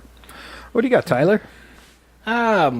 Basically, because I've never seen any of these movies again. Oh, well, come on, you got to say it like it's on the T-shirt. Like it's on the T-shirt. I haven't seen any of these movies. I haven't seen any of these movies. Quote Tyler. That's right. I haven't seen any of these movies, but I always loved Laurie Metcalf, so I think it'd be awesome for her to have an Oscar on her mantle. Oh, for sure, and certainly deserves it for that role. Man, originally I was like Mary J. Blige, and I'm like, no, I don't think so. Hollywood does like big transformations in actors, and I kind of went with that theme because Allison Janney did an incredible transformation for what we normally see her do, and was an incredibly unlikable character. Incredibly unlikable. And so Allison Janney for I, Tonya, which was a great film, top to bottom. I really enjoyed that movie. And as much as I loved her, it was an impression. I know. Impressions. For somebody who's still alive. Yes. Which is an interesting thing, too. A lot of the times when you do these kind of biopics, it's long after these people have passed away, but these people are still around. Although she's on an oxygen tank, so she looks like she's half dead for part of it. Yeah. she looked like she was half dead in the best of her life. Yeah. That character. Anyway, so yeah, I went with Allison Janney because I really hated her, and that's why if you can really make me hate you, somebody who's very likable actress. But what's weird is again with all these categories, like these women, like I've known that type of woman. Yeah, sure. Yeah, again, you can relate to her in it because she's playing a slightly over the top version of her. I think like there's a little bit of the topness. That's why I don't think this one's an impression. I think it's an interpretation. Yeah, but still, if it's a real person on a real person. But I'm going to disagree with you on this one. But that's what most impressions are. It's an exaggeration of their little foibles, their little things that they do. That's what an impression is, so that people understand who you're doing. I'm still going with it, and as am I. I went with Allison Janney as well. For two reasons. One, because I really had a tough time deciding because I want Laurie Metcalf to win. I do. Sure, I don't think I would be disappointed if I was wrong on anybody. No, in this category, if no matter who won, I'm down. I'm down for it because it's well deserved. These were all great roles for everybody in these things. Right. And Octavia Spencer is her second year in a row being nominated, which is always a tough call. It is, but you know what? As much as she was really enjoyable in The Shape of Water and more the comic It's relief. not much different than what she usually plays. Yeah, and I don't think it's a big stretch for her. I don't think there's anything exceptional. I mean, she's very natural and comfortable in that role and very enjoyable in that role, but I don't think it's an Oscar-winning What was role. her role what was her one last year? Hidden Figures last Oh, Hidden Figures, yeah. No, but Hidden Figures was a different role. I think there was more to Hidden Figures. Yeah, I think so. She didn't have to dig very deep for that one, and that's why I don't think she's going to win it. Mary J. Blige was amazing, especially for a relatively inexperienced actress. Yeah. Right. Yeah. I mean, she's a singer more than anything else. No, and I think that's something like that. I'm like, Jesus, she's going to be one hell of a crossover. It's a great achievement. It is a great achievement. Leslie Manville, I didn't think too much of her performance, to be honest. Like, she was present, but I don't think she was. No, the strongest of the. I really do think it's between Allison Janney and Laurie Metcalf, but I went with Allison Janney, and largely because she did win the Golden Globe, and sometimes you just have to go with that because it's a very good indicator. Yeah. And the next category is actor in a supporting role. The nominees are Willem Dafoe, The Florida Project; Woody Harrelson, 3 Billboards Outside Ebbing, Missouri; Richard Jenkins, The Shape of Water; Christopher Plummer, All the Money in the World; Sam Rockwell, 3 Billboards Outside Ebbing, Missouri. This is actually a hard one because I love all these actors. No kidding. They're all really good. And of course, as being I haven't seen any of these movies. Boy, if we had everybody drink on that. Yes. We want our audience not drunk, not dead. That's our rule. I got to go with my heart on it. I got to go with Willem Dafoe. I love him as an actor. I've loved everything he's done. He's so good. Yeah, I've seen the only one I actually haven't seen is All the Money in the World out of this category. And to be honest, as much as Christopher Plummer certainly deserves an Oscar for just lifetime achievement, if he nothing should have else, one by now. I honestly think he's really only here for stepping up at the last minute. Just for that achievement alone, to get this movie out on time and to be nominated for that is great. But I think it's a recognition of what he did and replacing an actor in an already completed movie. Well, who else can do that? Yeah. Who else can come in and completely do it and do it well? Exactly. Yeah. So I think he's a long shot, to be honest. I think it's just a reward for that. The Florida Project was actually a really enjoyable movie for having some heavy themes. It's very much by these children's perspective, growing up in the Florida projects and this motel, and Willem Dafoe is the manager of the hotel or the motel, and trying to keep it clean, keep it online, and trying to help this little girl's mom. But we're just seeing the life of the adults just crumble around these kids, and just them having fun while life is crumbling. This is a really interesting movie. It ends in a pretty crazy, dark place. I think Willem Dafoe's been in better roles, though. I don't think he had the best presence in this. Woody Harrelson, 3 Billboards is a great movie. I don't think his. I don't think he should have been in the category. No, he's not the. He's a good part of that movie, but he's not the cornerstone of it by any means. No, well, he's a supporting actor, so he's definitely not the cornerstone. But I don't think he put in an Oscar-worthy performance to me. God loves Richard Jenkins. I mean, my God, how cool is that dude? He's pretty damn cool. In The Shape of Water, like he made me happy and he broke my heart, and I just. Yeah, he was so good. The emotional turn for a very unlikable character with Sam Rockwell on 3 Billboards, and how many times does Sam Rockwell deserve this? I think it's his year. Yeah, that's what I went with. I'm in agreement with you as well. I mean, his performance, the man owns the screen every time he's on it, even in terrible movies. The only reason that I enjoyed Charlie's Angels was because of him. Oh, and listen back to our Poltergeist episode where we discussed Sam Rockwell. Yes, absolutely. Right. Even when he was phoning it in, we said he was still good. You could cast him, and they're like, "Oh no, an accident happened, and Sam Rockwell's in a coma." No, we'll do the movie; it'll be fine. In a coma, he could do a good job. And I agree that Woody Harrelson shouldn't. He was good. He's been deserving in the past. This wasn't it, though. No, I just felt he was coasting on this one. And Richard Jenkins, for me, it was between Richard Jenkins and Sam Rockwell. Yeah, those were the top favorites in that category for sure. But yeah, the scene in the Bad Pie Diner literally broke my heart. Mm-hmm. I couldn't. I cried. Yeah, that was really tough. And just like him and his relationship with like Sally Hawkins in that movie, just wow. Like when he tells her, like when he's going to leave her to go do his thing, such a powerful moment. Yeah, she's trying to make him listen.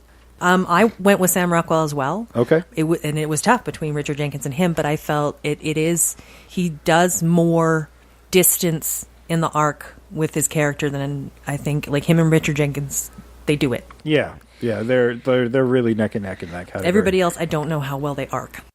If I told you about her, what would I say? Perhaps I would just warn you about the tale of love and loss and the monster who tried to destroy it all.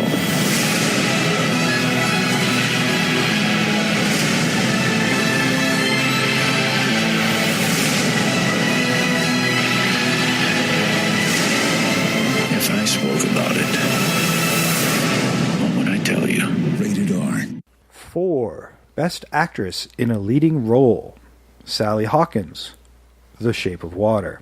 Frances McDormand, 3 Billboards Outside Ebbing, Missouri. Margot Robbie, I, Tonya.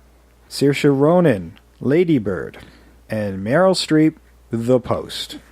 Whew, like, none of these are easy categories at this point. I've seen every one of these movies. Sally Hawkins puts in a great performance for not saying a bloody word for Shape of Water. There's except for that one little bit of dialogue that she has during that sort of dream. The sequence. song, but it's like that's in her head. Yeah. Frances McDormand is always great. Absolutely. In everything she does, and she's going to give everybody a run for their money. I think Margot Robbie was great in I, Tonya, but I think it slips from time to time when I watch it. Like, sometimes there were times I'm like, oh man, she's right in it, and other times I'm like, oh, that's Margot Robbie again. So I don't think it's consistent performance, which is going to bump her out. Saoirse Ronan was amazing in Lady Bird, just an incredible year for her. And Meryl Streep, she just gets nominated because she's in stuff. She's barely present in this movie for The Post. And has the leading actress category because there's nobody else, no other females in it long enough. In many instances, I thought it was Tom Hanks's movie. Yeah, I would have said this. She's actually a supporting role, but since she's the lead actress, she's Meryl fucking Streep. She's Meryl Streep. It's a good story. I don't think she's gonna get it this year. Man, it might be Frances McDormand this year because that is a strong movie and it's done really well in all the other award shows, but I'm going to go with Saoirse Ronan because, Jesus, she's just been in one hit after another. And to be honest, Lady Bird's my favorite movie of the year. It's a good movie. Yeah. I will disagree with you on Best Actress. I think you're right. You're more likely rated with Frances McDormand, and that's what I went with. I do want to mention that, I can't even say her name, Miss Ronan. She's in 2 Academy Award nominated films this year because she is in Loving Vincent as well. That's right, she was. Yeah. And I found that rather pleasing because I am a big fan of this actress. She's really good. Oh, it's just to see how her career has evolved and the stuff she's been in. It's just what a resume for such a young lady. Yeah, and I think I cast her in something recently as well. I think so. Go back to our back matter, people. Yeah. We have short memories, so throw it in the comments when this episode drops. Yeah, we do a lot of these, so sometimes we can't remember what. I know I cast her in something recently, but I can't remember what it was. But I also think I qualified by saying she's doing big films now, and I don't know what we get her. This is very, you did. This just supports that evidence. Yes. we do a lot of movies. There's only so much we can remember. Like, how many episodes have we done? We're 126, I think, with this one. Yeah. Can't remember all of them. Yeah. But you can help us out. That's right.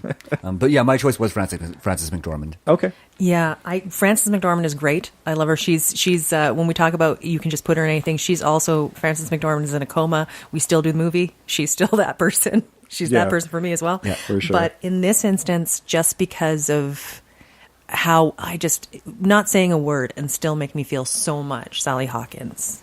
Yeah, she's really great. I took note of her She, despite being a really small part in that Godzilla movie just a couple years ago, and I'm like, oh, she's one to watch. If you want to look at that, she's got a huge body of work. She does. It's a huge body of work. Watch the movie Made in Debenham. That's the first time I saw her, and that's when I first noticed her. Oh, I'm sure I've seen her in other stuff, but that was where I first took note of her. I did a lot of research on this. I did. No, I didn't. No. As we all stare at you. Yeah. You fooled us once. We're We're not buying it. I'm not going to fall for it again. once. Nah, I just picked Margot Robbie because I think she's hot. Watch I, Tanya. They certainly better looking than the real Tanya Harding. Yeah. See, but that's the thing with biopics. You can have really just a toad of a person, and then they're portrayed by the most gorgeous person. And I in the thought they world. did a good job, kind of making her look like Tanya Harding some of the time. Some of the time, yeah. And other times, Yeah. I'm like, oh, there it is. There's Margot Robbie. Well, there's other You bits- can't hide that big ass smile of hers. in the end where they kind of gave her a bit of a fat suit, like in the later years. Yeah. I'm like, I liked how they did that. Yeah. No, and yeah, she was a lot of fun. Yeah, and I think she's got an Oscar in her future. I just don't think it's this go around. But No, maybe she does. Tyler's right. It'll be a surprise if she is. Yeah, she's got it in her. Yeah, she's definitely got it in her. Definitely got. Well, I guess she's already got one. Did she win for Wolf of Wall Street?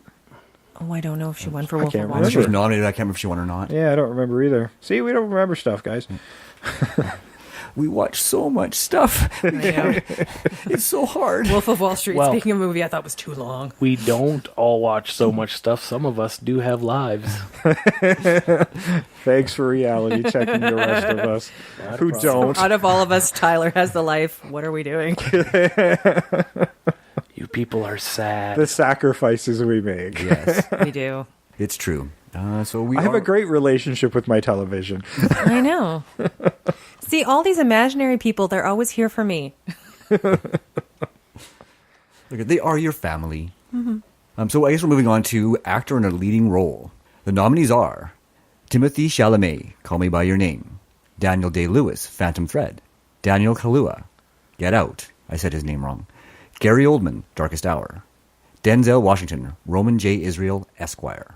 Another tough category. Yep. I did not get to see Denzel's performance. I did watch the trailer just to catch a piece of it, so I had something to go off of. I've seen them all, and I'm going to call him Denzel Crazy Hair from that one. Yeah, but watch that movie. I enjoyed it It looks like lot. it looks like a lot of fun It's to a good watch. movie. I don't think. I mean, Denzel gets nominated just for like showing up and putting on his underwear. He's one of those actors, but he's not always great.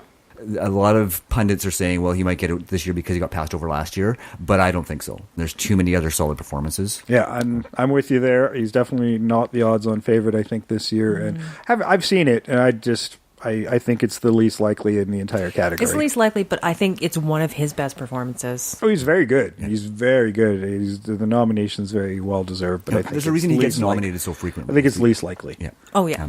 I mean, just look at the category. Yeah, look, Oh, God, yeah. I don't think Daniel Day-Lewis is going to win either, even though it's his retirement performance. Is it the first time he hasn't, isn't it?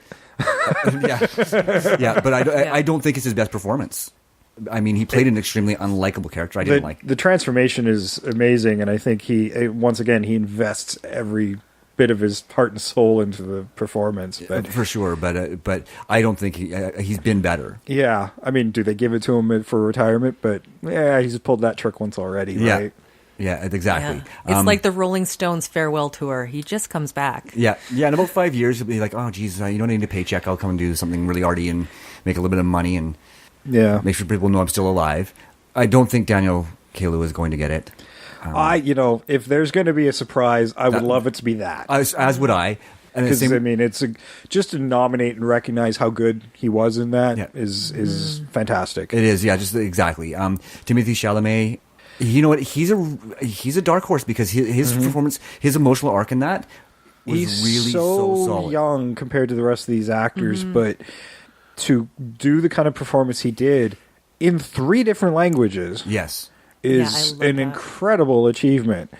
And when I think about this list, he is definitely one of the front runners. Yeah, for me, to be honest, it was between him and my pick, which was Gary Oldman. You know, Trish, it's a good impression. Blah, blah, blah, blah, blah. But I already know. That's my T-shirt. It's a fucking impression, Trish. That's my T-shirt. and mine will be, it's an impression. Blah, blah, blah. Sam. But yeah, no, you know what?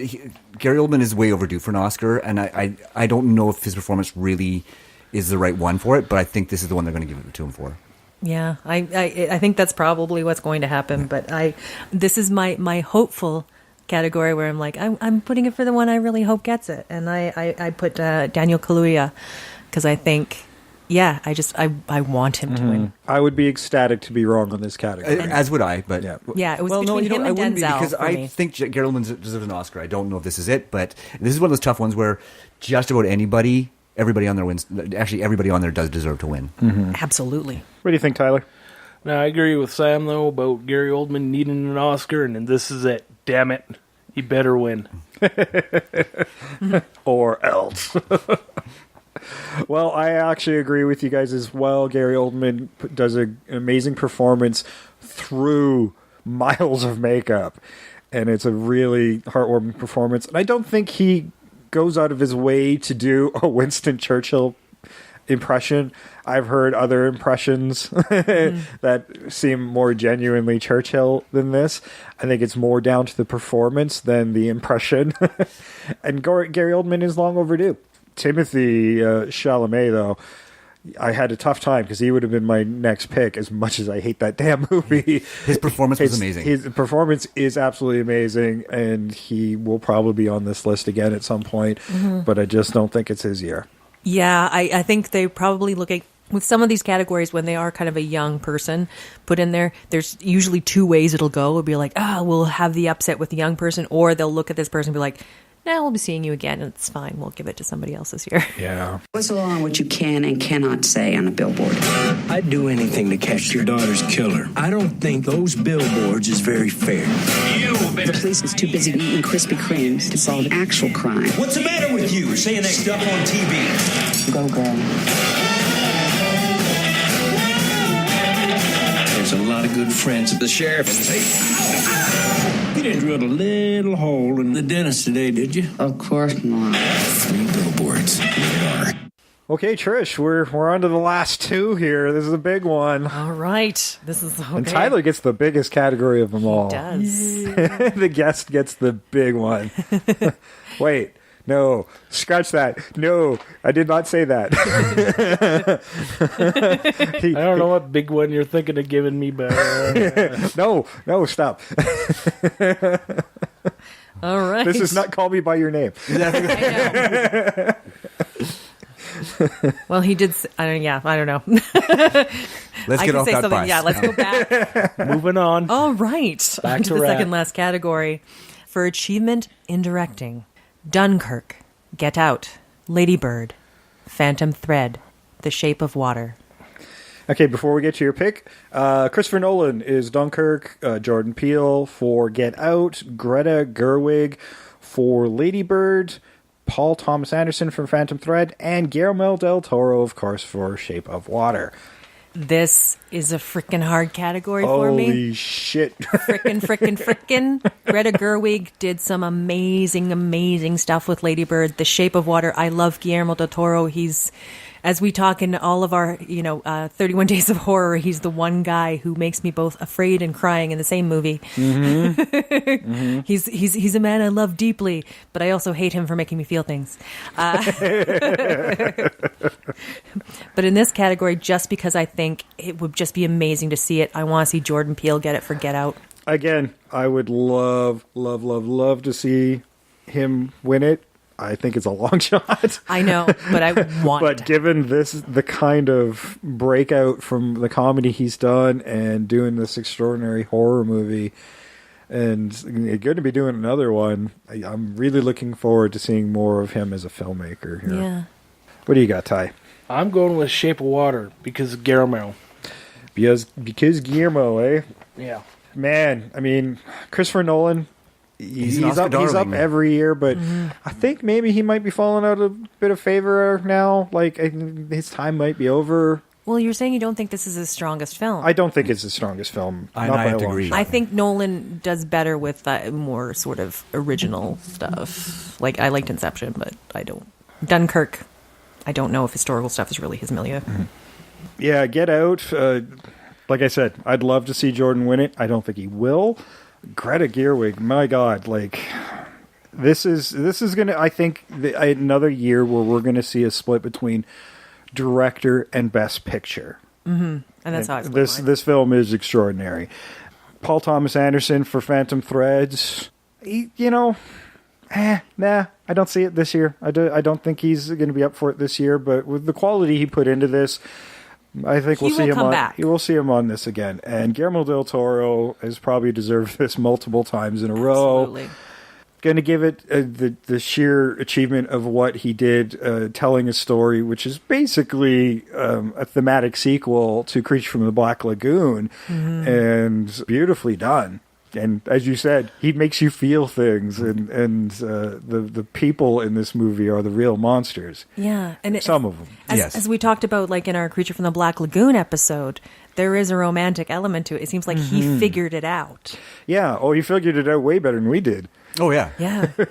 And that's why he's making millions of dollars making movies. Yeah. We make no money doing podcasts. But when we remade that in episode 100, we were thinking about the MonsterVerse that they were trying to do at the time, the Dark Universe, I'm sorry, and trying to figure out, based on what they were the direction they were already going. So if that hadn't existed, we might have approached it differently, I think, as far as the remake goes. But, I mean, we would have never touched it, what Guillermo did. How this comes together all over.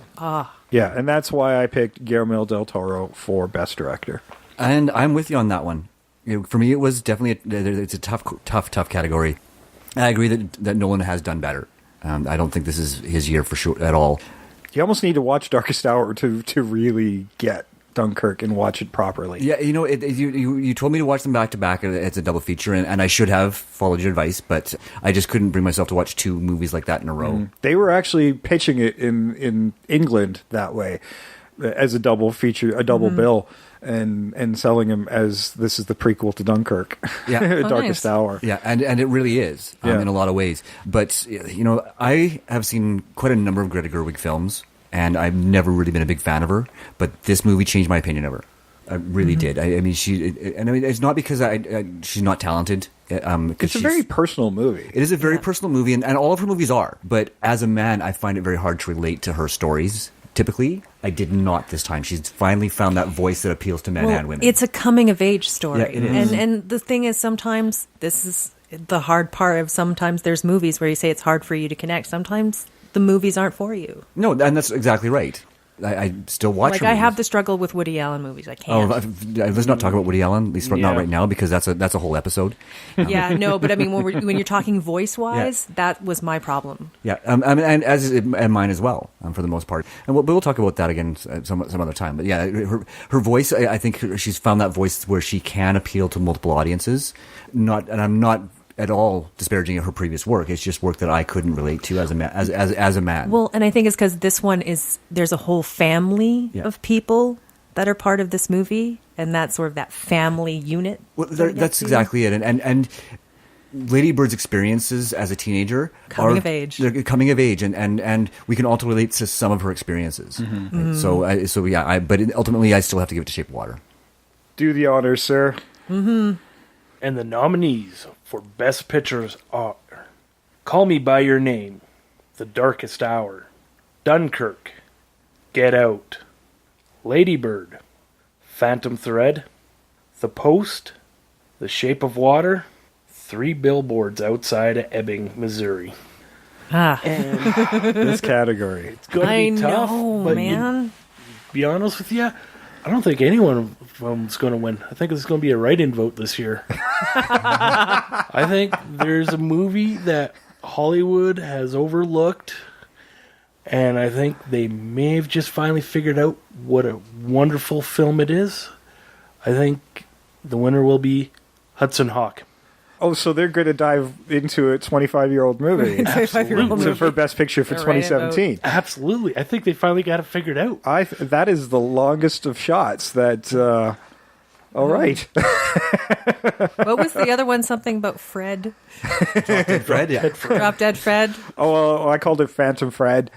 Phantom Fred. That is the sequel. I would to Drop love Dead to Fred. see a movie called Phantom Fred. That would be so much fun. For sure. We should write that. Going into this, I'd seen one before the nominations come out, which was Get Out from our 31 Days of Horror episode this year. And now I've seen them all. And it didn't make anything easier. No, it did If not. anything, it probably made it harder. Actually, it did a little bit because there were some that I'm like, absolutely freaking not. I don't know why they'll do 9 Best Pictures and only 5 Best Directors. I mean, I know they're trying to create drama, but it's really tough. It's really rare, even, that a movie will win that isn't on the Best Director category. Now, this did happen with Argo. So, I mean, there is a possibility, and God knows Ebbing, Missouri was cleaning up a lot of the awards, and I think is a lot of people's favorites to going into this. I also think Shape of Water is a lot of people's favorites going into this. I think if the odds are... You were going with the odds, and certainly 13 nominations, Shape of Water is looking pretty good. But my favorite movie out of all of these was Lady Bird. And I'm going to go with my heart on this one. I'm going to go with Lady Bird. You know, there was a lot I really enjoyed. As I said, I disliked Call Me By Your Name a lot. But the performance is really good, and I think it just... It's too Oscar baity. It's too Oscar baity. Yeah, I agree with you. Darkest Hour is a great film, but I don't think an Oscar-worthy one. I think it's more down to performances rather than the story itself. Dunkirk is almost too reliable on your knowledge of history or of seeing Darkest Hour. I would have known what the fuck was going on without Darkest Hour. See, now that's bad. If you need a prep movie. Yeah, Get Out was great. What it says. Phantom Thread, it's kind of boring. Sorry, the performances are great, but it's kind of boring.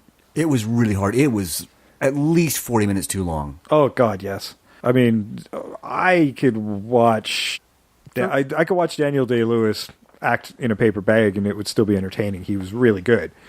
But it's not a Best Picture. The Post, I really enjoyed. Yeah, so did I. I wasn't expecting to, but I really did. Yeah, I really enjoyed, but... Steven Spielberg's not up for Best Director, so I kind of just threw that off the list. And The Shape of Water, awesome movie. And it was really tough for me to pick because that was basically, but there's something really charming about Lady Bird that really spoke to me. And 3 Billboards, I mean, it's been cleaned up on the other awards, but the Oscars don't like to be the other awards. Yeah. So, I went with Lady Bird. And nice. It's this going to be a really great race to watch on television. It is going to be a great race to watch. I want to be wrong. I would love to see Lady Bird win. I don't think it will, but I would love to see it win. Because, it's... I'd like us all be wrong and be Get Out. Yeah, exactly. Oh, yeah. But really, I mean, it was... Of the 9 films, there were 4 I really enjoyed. I really liked Lady Bird, liked The Post, Shape of Water I loved, and then I really liked 3 Billboards. I thought it was a really powerful film, and I'm going to go with that because it has all the right pieces without being too Oscar baity. You're right. Like it's a powerful movie. It's tight. It comes together. It makes sense. But what I went for in mine was just because. I was thinking, like, what movie, like, when I look at it as a whole, what one blew me out of the water that I loved. Like, I enjoyed Lady Bird. I thought that was really great. But for just how it impacted me, The Shape of Water. Because, like, visually, it's wonderful. Like, the performances are all wonderful. Like, how it drew me in was so wonderful. I would love to see it win Best Picture. I could watch it again and again. I loved it. Yeah, it's something I could watch over and over again as well. Well, those are our picks for the Oscars for 2018. The show drops on March 4th, Sunday, March 4th on ABC. Oh, what's it say on here? You can go look up the times, but 8 Central, 5 Pacific. There you go. If you're on the other side of the world, well, I don't know. Figure it out in Greenwich Mean Time. 8 Central, so it would be 7. So it'll be sometime in the middle of the night for you guys, or early morning, I guess. For some people, yeah. Some people get up in the middle of the night. Because we have an international audience here on Invasion of the Remake. Oh, the best remake happened this week that even I don't think Sam posted on our social media. It was the most grandiose remake I have ever seen in my entire life. Tyler, you know what I'm talking about. I do. Really? Okay. Yes, you do. Okay.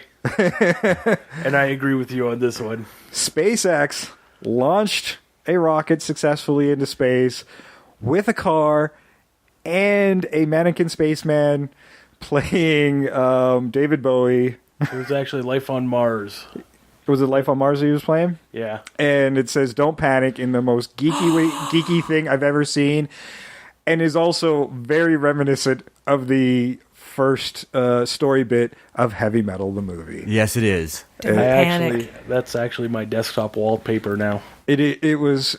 I mean, thanks for throwing your fucking space junk out there, but that's Surreal Humans for you, and I freaking love that. It's too bad it wasn't Cheap Trick playing, because it would have been so on the nose. Better, yeah. But I agree. David Bowie was very appropriate. Yeah. I think, if you're going to space, Bowie kind of has to be as there. this roadster, Elon Musk roadster, heads its way to Mars. There's something was really beautiful about that. You know, it's weird that this song's playing on the radio and you're seeing the video, but you can't hear it because there's no sound in space. So you can't hear him scream. Why can you hear him sing? I would love to be the alien that found that thing. Oh, yeah. What the living hell. So for the hands down, the best remake award goes to, and we'll never be able to award this again, to Elon Musk for a really grandiose remake gesture. If you talk about like an alien coming upon, I just think of that Simpsons episode where they throw back that note, "Stop throwing your trash in our dimension." I feel that just might be what happens. Like, we have to live up here and you just throw your garbage out. They sent a fancy electric car. It's like like a $120,000 car, something like that. Yeah. Yeah. But to an advanced civilization, it's gonna look like trash. Yeah. Yeah. So what the hell? They're used to it. They've got that little robot trash running around their planet, leaving tracks everywhere. Yeah. There's that. I hope it makes it. Me too. Actually, we already know it's not going to make it. No. When they did the third burn, they overshot Mars, and it's going to end up somewhere in the asteroid belt. That's too bad. I would have loved in Cartoon Justice where it lands on the rover. Yes. When it hits the planet. That would have been great. This is why education makes a difference, kids. Is that your physics will be off by like a few 100,000. Never trust the physics of a car manufacturer. No. There's a reason why kind of the rocket stuff is very streamlined, because it's easier to figure out where it's going to go. Not only car manufacturer, but also flamethrower manufacturer. Rocket manufacturer. No, flamethrower. Yeah, he makes flamethrowers. Yeah. Or the Boring Company. Yes. Jesus Christ. Yeah. And solar panels and all kinds of weird. fun Batteries. shit. But, yeah. He's got his finger in everything. Yeah. Ew. Okay, well, this has been a long episode, so I'm going to wrap this up real quick. If you got any your theories for Best Picture, drop it over in our comment sections or on our social media. We are at Invasion Remake on Twitter, Invasion of the Remake on Instagram and Facebook, and invasionoftheremake@gmail.com if you want to drop us a note there as well. Please subscribe us to our feeds. We are on iTunes, Apple Podcasts, Stitcher, Blueberry, TuneIn Radio, Google Play Music, Spreaker, and frickin' YouTube. Tell all your friends about the show and help get more earballs on the show. So leave a 5-star review, comment, leave a 5-star rating and a short review to help people find the show as well. A 3-star comment, so we get to judge their comments. Do we get to judge the comments? It's a 5-star review, but how good was the review? Well, that was a blooper, but now I have to leave it in. Thanks for that. Sorry. You can cut all this out. I could, but it's maybe. It all depends on how long this episode goes. Yeah. Mm-hmm. So, yeah, that's the Oscars. Watch it March 4th on ABC. We'll announce our results because the hosting duties are on the line for a month. Yep. Or Tyler making fun of us for beating us without having watched anything. I saw 3. This will be very embarrassing. Oh my god. Could be very embarrassing. Our street cred will just be trash after this. It's going to be so bad. Well, okay, that's it. That was a long show for us. Thanks for joining us at the Oscars. We're going to be shorter than the Oscars, I guarantee it. Until then, I've been Jason. I'm always Sam. I continue to be Trish. And I'm still Tyler. And we are out of here. Roll up that red carpet. Dun, dun, dun, dun, dun, dun, dun, dun, dun, dun.